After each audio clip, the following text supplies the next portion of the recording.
experience, right? They know what they're working for. They know their game plan. They know what they're going to feel when they're in there. And we'll get to see this clash of two women that are both undefeated at this point. Absolutely. You hit the nail on the head right there. I'm going to steal my weekly radio co-host, Ron Crux, saying, with two undefeated fighters, Cody, someone's O has got to go. Exactly. This Tale of the Tape is brought to you by the PBR Sports Performance Center of Pueblo, Colorado. This is a bantamweight fight in the women's division. Keep in mind this is elimination action. That means 3 rounds by 3 minutes. Hailing out of Pariah MMA, she has Drew Lawrence in her corner. She said in one sentence, what can you expect to see from her in the cage? Gabrielle says that you'll see nothing but hard work. And that's what you like to hear. It'd be interesting to see if she pushes a pace, if she tries to get the fight to the ground, knowing that Stephanie is that kind of maybe more experienced jiu-jitsu fighter, right? Definitely. Third man, referee Yoel Ojeda is getting ready to kick off the action here to start the main card. And here we go. Touch up in the center. Immediately Stephanie closes the distance. She wants to get to her jiu-jitsu. That's where she feels comfortable. And there's that overhand right away by Gabrielle Hartley. She's doing a good job of using her strikes to close the distance, right? She's not just running in. I like those comic book trunks. Those are awesome. Yeah, those are definitely cool. She needs to get her chin down when she's coming in. Stephanie needs to go chin down and lower her level. Her chin's up in the air, and that's allowing her to get caught by Gabrielle. Yeah, we will see how that plays a role as the fight goes on, because as we come to know from Gabrielle Hartley's fight style, that overhand right is coming in bunches. Definitely. You don't want to have your chin up in the air with a girl whose main strike is going to be a bomb overhand right. Now, right now, she is dominating this clinch position and having Cline up against Stephanie Taylor, I should say. Big right hand, chin in the air. She needs to get her chin down. Yes, her staying away. There's that overhand right again, Cody. Exactly. She's landed that a few times. She's having success there. I think Stephanie needs to slow it down, kind of get her composure back. She kind of got rocked right there. Win the head position. We keep talking about it. Win the head position on the cage. That'll pay dividends. And I think by what we've seen thus far, Hartley should be thinking to separate and get back to just standing exchanges at this point.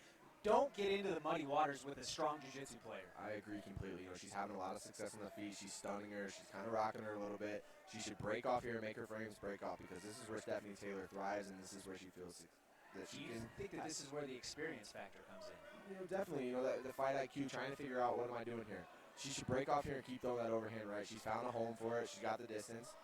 Now she's in Stephanie's world, Now, though, what do you make of that technique, trying to get her off of the fence?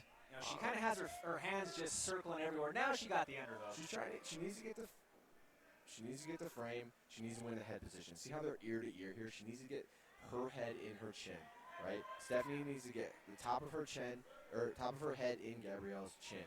And that'll give her a lot of leverage and really win the position for her. It looks like she's working to set up a double leg here, but she doesn't have her hands clenched, but she does secure the takedown. Now, Gabriella has to be working to get that knee down to the mat, start using the wall to walk up. This is not a good position for her to be in. Now, the hips are high from Stephanie Cline.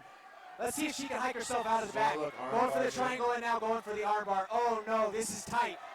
This is a tight hold for the jiu-jitsu specialist. This is tight. She's tapping. And we are seeing a very strong protest here from Gabriella Hartley. She is very disappointed at the ruling there by Miguel Ojeda. Tough to see as far as that angle goes. There's also the element that we can't hear what was said. If there was a grunt or there was this particular audible sound, that can also be interpreted as a verbal tap. Correct, Cody? Oh, definitely. It was in a precarious position. It looked to me, like you said, we can't see entirely. It looked like she tapped between the legs, so I'm not sure what to make of it here. It's not Stephanie's job, to stop the fight or call the fight. That's on the ref. That's not on her. That really comes down to Gabrielle's experience, like we talked about. She should have never been in that position when they were on the cage. She should have broke off, made space, and got back to her game plan of striking. You know, she'll learn from this. She'll come back. It's all about building that fight IQ, and hopefully she learned a lesson here tonight. Certainly, you know, there's going to be lessons to be learned. And Drew Lawrence is not happy. Drew Lawrence is screaming at the commission and out into the crowd right now.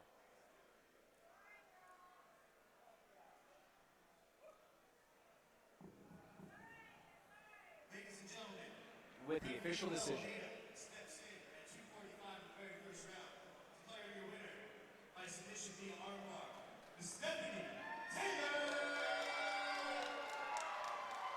And Stephanie Taylor picks up the first round armbar victory. Show of sportsmanship between the two fighters after a disputed ruling is always good. I think you might be seeing those girls run that one back here in a future card. You know, I would not be mad at that at all. You know, especially, we saw that Gabrielle was finding some success with the striking. It just, once you get into deep waters with a shark, it's a tough go. Exactly. You know, she needs to learn from that. If they do rematch, she needs to come back and maybe avoid those situations and try to make the game, you know, the fight funnel to her game plan. She wants to be on the feet. She wants to strike, you know.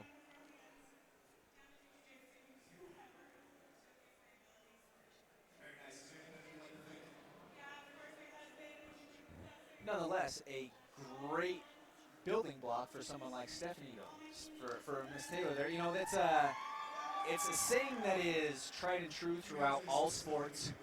It's always great to learn off of a win. Because obviously she faced some adversity during that fight. She saw some potential opportunities where she had some holes in her game that she could improve.